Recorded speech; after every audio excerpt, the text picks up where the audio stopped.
Hello everyone, welcome to this news on Equinoxe Television live from our headquarters in Cameroon's economic capital Douala.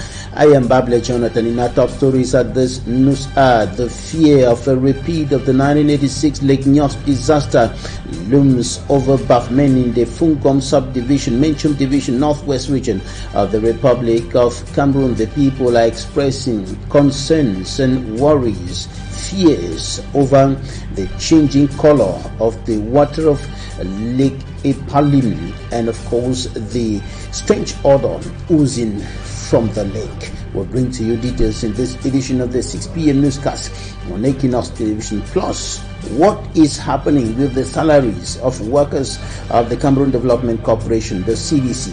What is the management of that company saying about the threat of a strike action over unpaid salaries? We'll bring to you answers in the second segment of this edition of the 6 p.m.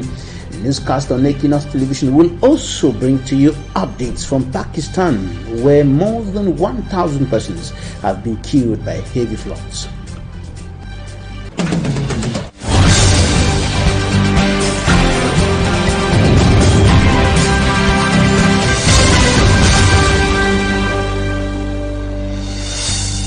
We begin this newscast here in Cameroon's economic capital Douala, where insecurity continues threatening lives in Cameroon's economic capital, and some of the suspected bandits who were said to have been threatening lives and of course attacking persons in broad daylight as well as in the night have been arrested by security and defense forces.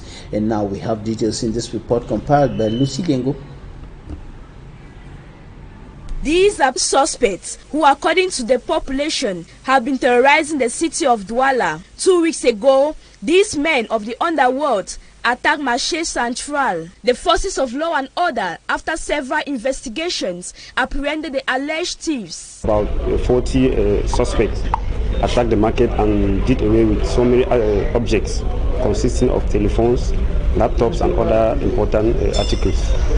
So on our arrival, on our intervention, the guys left and we had to open an investigation following the firm instructions that were given to us by our regional hierarchy.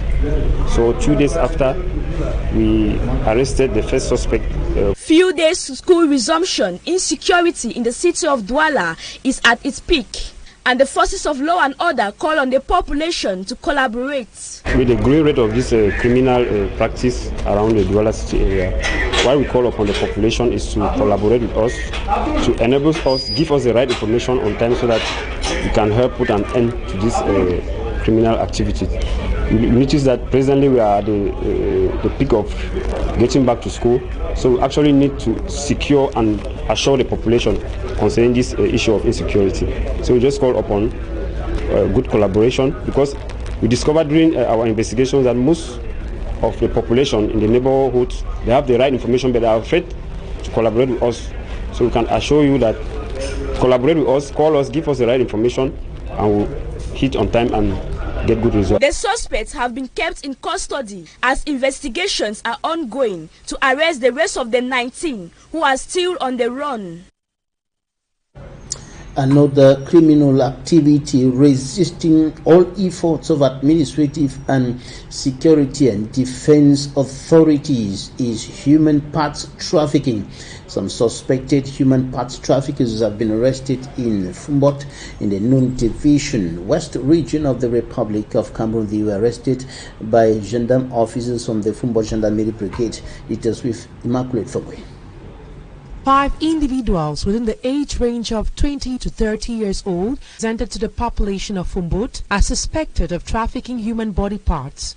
The bag in hand contains the head, arms and legs of a lady whose corpse was dug up from the Hausa cemetery in Bafoussam, chief town of the West region. We were 4 in number. We dug up the grave at 3 a.m. We made use of hoes.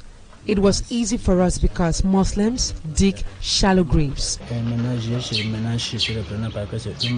Visiting the cemetery, it is discovered that a grave was actually tampered with. However, the boys managed to cover it with ground and grass in order to avoid any suspicion. Oui, tout part We launched investigation following a tip-off. The boys came to Fumbo to sell the body parts. I pretended to be a buyer, so we had to meet in a hotel. Meeting in the hotel, I arrested my first suspect, Master Sanaga. His arrest enabled us to catch the others.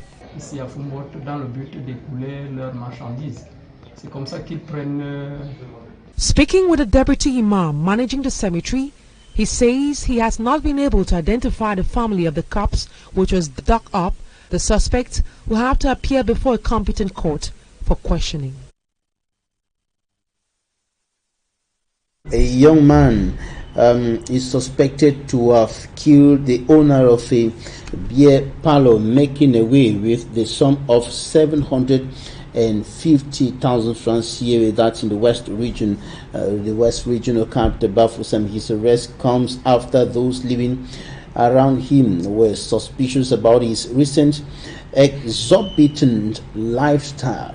He has been arrested and is now in detention. Investigations are on course. Immaculate Fogwe once more, files in details. Bertrand Chachwa, owner of a popular bar called Conteneur in Bafoussam in the Kunki division of the West region, was attacked and killed on the 18th of August 2022 while on his way back home. Investigations led to the arrest of a 20-year-old suspect. The suspect explains that he carried out the act so as to enable him pay his 300,000 francs debt. After killing his victim, he took the keys which he used to get into the bar, getting away with a sum of 750,000 francs CFA. The money enabled him to pay his 300,000 debt and equally get a brand new motorcycle. His exorbitant lifestyle made the villagers suspicious given that he was just a bricklayer. While tracing the mobile phone of late Bertrand Chachwa, it was discovered in Biamasi, a neighborhood in Yaoundé, Central Region. A few days after his death, we arrested his ex-girlfriend because she had threatened him, but we never stopped there. We later on started tracing his phone and discovered it was with a lady living in Yaoundé, precisely in Biamasi. Speaking to her, she explains that the phone was given to her by her cousin.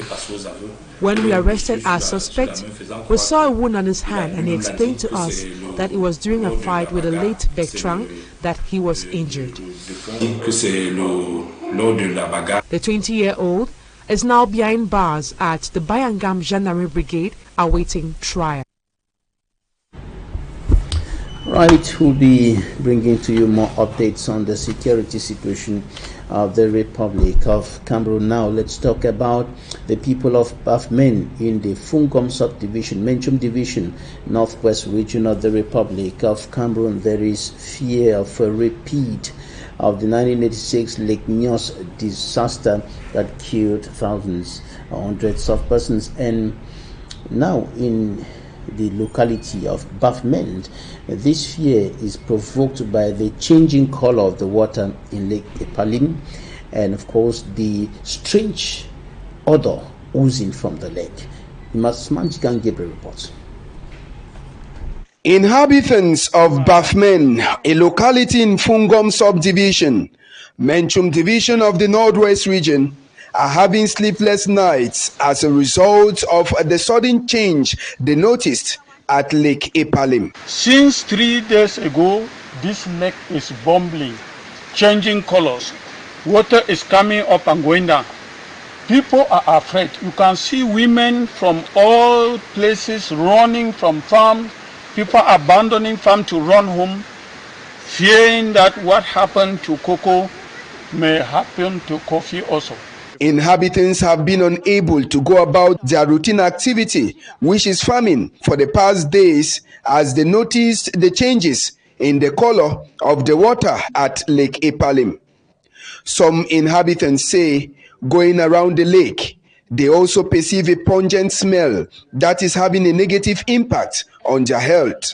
Inhabitants say the smell has killed some big insects that go around the zone. The fear of the people of Bafmen is that a repeat of what happened at Nyos shouldn't happen at Lake Epalim, and are calling for help. Scientists, people that can see exactly what is happening, they should come before time so that tomorrow it will not be too late. Please, please, something is flashing to happen in this lake. We don't know what, we cannot say, we are not scientists, we are just sending this message to people that can do something quick and fast, please. While hoping that the cry of the people of Bafmen, particularly those around Lake Epalim, will be heard soonest, the inhabitants have continued to stay away from the lake, particularly those who farm around it. Now coming up, Annabella takes us to the stretch of road linking Cité de Palmiers to Peka 13 and Peka 14 here in Cameroon's economic capital, Douala. That section of the Douala road network is in a very deplorable state. Details in this report.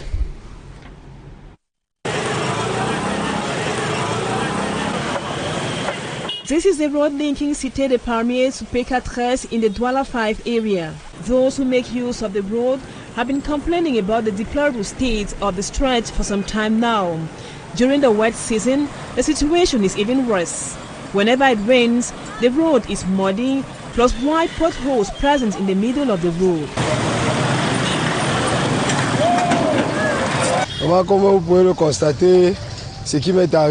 You guys have seen what has just happened to me. I am so angry. The road is so bad, but agents are always on the road for taxis. I might even fall again in front there. The road is completely bad. I'm speechless.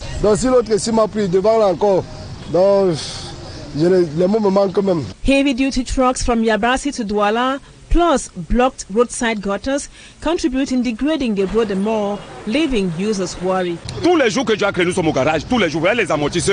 Every day that God has created, we are at the garage. The entire car is bad. My cars are all bad. We are confused and tired.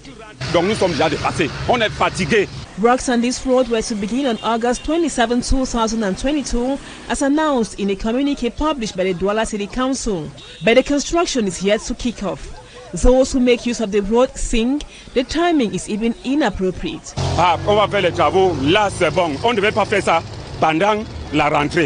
They want to block the road and work. It is okay, but it wasn't supposed to happen during back to school. How will children go to school if the road is blocked? Very few taxis could be spotted plying the road from Cité to Peka 13 because of its bumpy nature. While the locals expect the roads to be done at the appropriate time, the Douala City Council is still to give reasons behind the delay. At least 19 persons killed and 21 others injured after police in Madagascar's southeastern town of Equinoxe opened fire on a group of people who were angered by the kidnapping of a child with albinism. Those injured in the strike action, or better still the rate of the security forces yesterday where the incident occurred are receiving treatment at the local hospital. The police released this information on some 500 people armed with machetes allegedly attempted to force their way into a police station where 4 kidnapping suspects were being held, and the head of the police, Andriy Rakotonzdrazaka, defended the police action, saying they resorted to self-defense after trying to avoid the confrontation. Now to Pakistan, where at least 1,100 people have been displaced, or better still killed, and approximately 64,000 people displaced or affected by the floods in that country, and much of the country, several parts of the country covered by runoff. It is with your news. Pakistan is calling for urgent international help as months of heavy rain continue to cause flooding, submerging entire regions. So far, over 1,000 people have been killed and nearly 500,000 have been forced into camps after losing their homes. The United Nations is requesting €160 million in aid for the country described as now resembling a small ocean. Right now, 1/3 of Pakistan is underwater, and 33 million are affected. This is a huge humanitarian disaster, and I would call it quite apocalyptic. Many already fear the deadly floods are due to climate change, but scientists say it's yet too early to officially confirm that. Well, this year has been 53 degrees plus the mercury, and we've been the hottest place on the planet. The glaciers burst, the outburst floods came down 3 times as much as they do normally, so we've had just a 300% increase. And what we saw is really the result of glacier melting, is really the result of global warming. So far, the damage is thought to total some 10 billion euros, and the UN is warning that the situation will get worse as the rain is expected to continue. 3.1 million people have also been displaced, and humanitarian organizations are trying to help, but with much of the country's infrastructure destroyed, getting access to many remote areas is proving extremely difficult. And that's it for the first part of this newscast. Now coming up, we're going to answer the question as to what is happening with the salaries of workers of the Cameroon Development Corporation and what is management saying about the threat of a strike action. Meet the general manager of the Cameroon Development Corporation, Franklin Goninje. He spoke to Equinoxe in this exclusive interview granted to Equinoxe Television.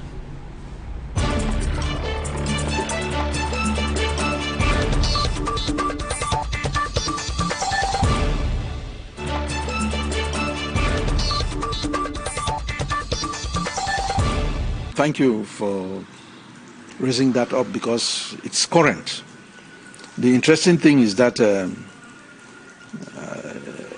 general manager of CDC that I am also learned about it from social media.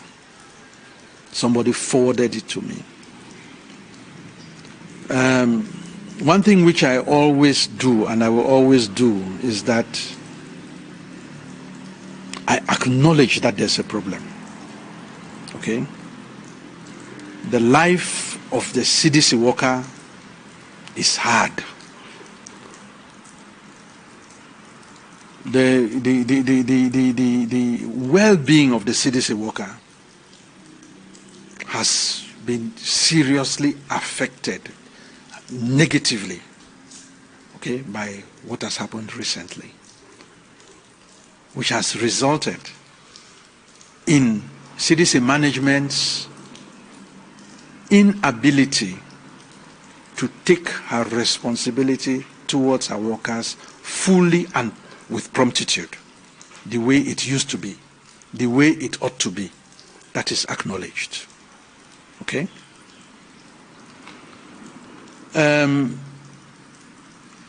other side of it is that I would be dishonest to myself if I don't say that as management we frown seriously at this for the following reason. You can do a right thing. The thing can be correct, but how you do it makes it wrong. This country, Cameroon, is a state of law. The things that we do, the interactions between different persons, between different bodies, is guided by well-formulated provisions of law. Worker-employer relationships are guided. There's a place for staff representatives. There's a place for trade unions. And in CDC, we have a well-spelled out grievance procedure, which means that every worker who has a grievance, which is normal, in society it is normal that problems can happen. Okay, we have this is a big company. Even with our reduced number, 16,000 persons is a lot. It is normal that problems are there. And that is why there are well laid down procedures on how these things are supposed to be addressed. Good. There is a body of staff representatives. That is the instance that is supposed to register problems of workers. There are the unions to which these staff representatives are members. When there is a problem which has gotten out of hand, let us imagine that what is being put on paper is correct, 100% correct. A problem that has gotten out of hand, maybe management has mismanaged the situation such that, okay, people cannot send their children to school and so on and so forth. Let's say all the reasons which we have given did not exist, okay? Even if it were the case, to call a strike, there's a procedure. The trade unions play a very, very important role in all of that. The interesting thing that we have with this letter that is circulating is that the trade unions too saw it on social media. Because I had to exchange with the heads of the trade unions, the last of them being one I exchanged with yesterday, who said he too saw it on social media, and highlighted something interesting about one person who is supposed to be a member of their union, and said when they asked that person said the signature on that document is not his. Okay? The same thing occurred, it was same thing that happened the last time there was a similar thing that circulated. I invited those workers, knowing that there is a problem. Okay? We have to talk, no matter what, we have to talk. But one thing that I frown at completely is this threat of strike. It is no solution to any problem. The way they are going about it is in total violation of the laid down procedure. And then most importantly, in this time, in this country, Cameroon, in this part of Cameroon that we live in this company that we call CDC, that from the inception of the socio-political crisis has been a strategic target of the secessionists. We come, we do what we are doing. Okay? It may sound good. There are two possibilities. We may, through it, be going to embrace a solution to the plight of CDC workers, which nobody can deny. Or what I fear most is that instead of this beautiful lady that we think that we are going to embrace, namely the solution to our problems, we may be going to embrace the monster, which will be the aggravation of CDC's sufferings in connection with the socio-political crisis. I've just cited that 2019, we struck bottom. Less than 4 billion francs from 54. A company ceased to exist. Few workers decided, a good number, that no, we are not going down. We take it up. We are succeeding. We move from below 4 billion to above 8. Last year, it is almost 4 times. It's about 4 times. Almost 16 billion francs. True, we are far from it.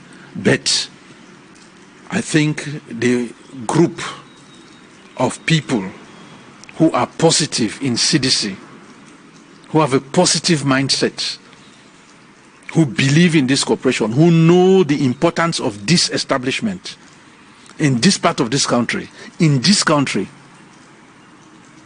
see in what is happening hope for this company to get back to where it used to be and play its very, very important role that it has always played in the development of this country,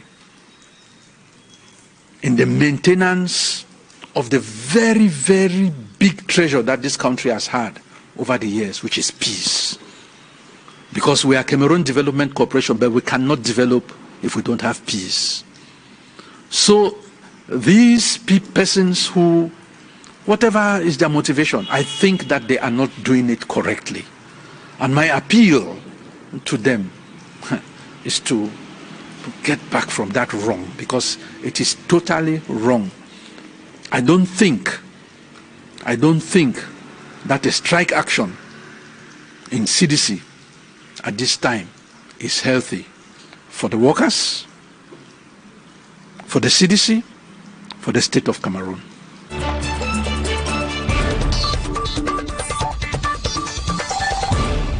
Yeah, thank you for that question. Yeah, that is the insinuation in what is up. But I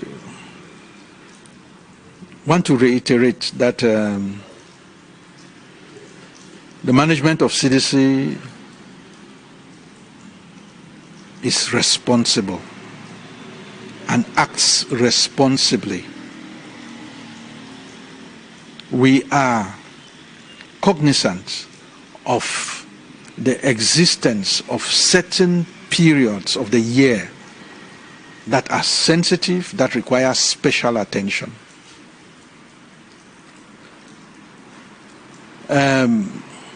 One of them is the Christmas period, which passed, and it can be verified. Management made an effort that during the festive season, every worker in CDC received something. In CDC, when we talk of making certain provisions to take care of such special times, it's not only the workers.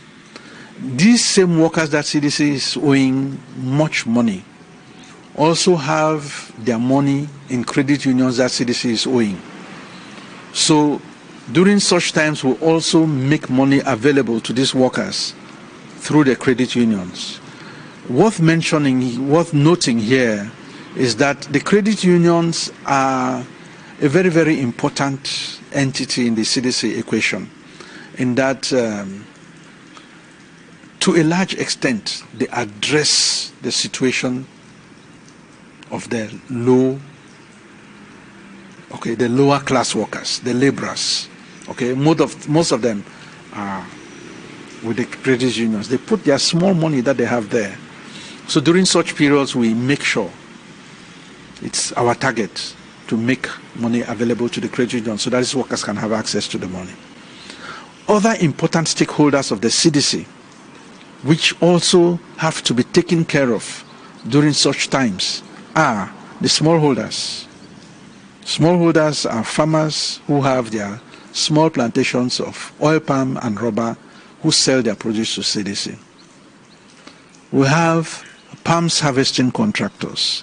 We have rubber tapping contractors.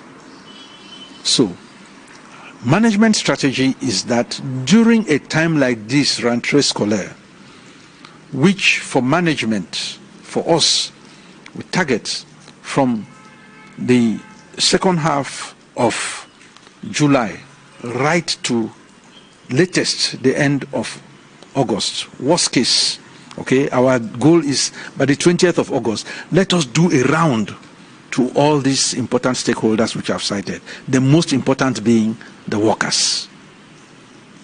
To the best of my knowledge, we have succeeded to do that, at least with the workers. With the credit unions, trade unions, I'm sure they will be able to attend to them next week. Because I say so because we have a system where our priority is always the field workers. We start with the estates, the people on the plantation, okay, the junior ones. That's priority number one. We do the junior ones on the estates. We do the junior ones on the services. And then we go to the supervisors and the managers of the production units, the estates, the services. And then last is managers like us in head office and the services. So that is the way we go around it. And Let me give you some figures, which I think may help a bit in the understanding of the CDC situation. We started facing difficulties with payment of salaries promptly in May of 2018 as a result of the crisis, clearly, because the figures are there to show. We have 3 sources of revenue, okay, normally. There's no third one: rubber, oil palm, banana. When we sell them, we make money and we pay ourselves. When the revenue did not come or does not come, our capacity to pay it shrinks accordingly. So, in somewhere 2019, getting to 2020, when we sensed that the areas that we can operate on is increasing progressively, we decided that, look, this permanent worry of workers on their salaries, of us on their salaries and so on, is a bit of a problem. Let us take a decision and say, good, we calculate what we are owing each worker from that period when we became irregular up to a certain cutoff date. I'm sure it was December of 2020. And we issue certificates of indebtedness to each worker. And then we try that from that period henceforth, we try to be regular with pay. Okay? That was intention. We were succeeding until COVID-19 came and impaired our ability to be regular with pay after we did the calculate and keep, as we call it. That's how we call our certificates. Calculate and keep, or calculate and hold. Okay? COVID-19 gave us a problem.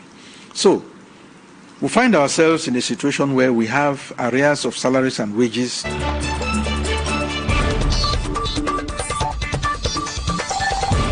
If I take the years 2020, 2021, and these 7 months of this year, we have succeeded to make money from our sales to the tune of 33.9 billion francs. Okay? The state has given CDC some money to help. We appealed. We approached. The state is the owner of the corporation. And it's a total that in 2020 we received 3.14 billion. In 2021, 2.35 billion, giving a total of 5.49 billion francs, which we have received from the state. Which means that if we take the revenue from sales for what the state has given us, we have a situation where we have 39 billion francs. But at the same time, during this period, we have put at the disposal of our workers as pay, okay, 20.4 billion francs, 50% of it. Normal, if you look at our cost structure, okay, that's an anomaly, because it shows that that is not the way the way the weight is distributed. It means that we have not focused on the provision of inputs and so on and so forth. It is true. But the reason for this managerial mistake, wrong decision, is the following. We acknowledge fully that our way to recovery is increasing the area of exploitation. Increasing the area of exploitation means getting the workers to be motivated despite all the odds to stay in the field and bring out the crop. That is why there's this distortion in our decision, where 50%, more than 50% of what we make, we say salaries and wages, which has given us a situation as follows. That period which I've cited is 31 months. For those 31 months, for the banana sector, we have paid all the 31 months because of the peculiar nature of the banana crop, where we cannot afford 1 day of stoppage, and where there's a special arrangement for pre-financing. Okay, Compagnie Fruitière pre-finances, and when we sell the banana to them, we have agreed on a certain amount which is taken off to take care of what they pre-financed. There's a contract to that effect. Okay? For the rubber sector, out of those 31 months, we have been able to pay 22 months, in 22 of those months. Oil palm the same, 22 on 31. Now the services, it's not that they are less important, but it is more, again, tilting the weight towards the field, because our goal, that's where the potential is. That's where the potential of our revival is. So we find ourselves in a situation where out of the 31 for the services, that's head office, engineering, medical, is 16 months that we have been able to pay. So that is the situation somehow vis-a-vis salaries of the CDC.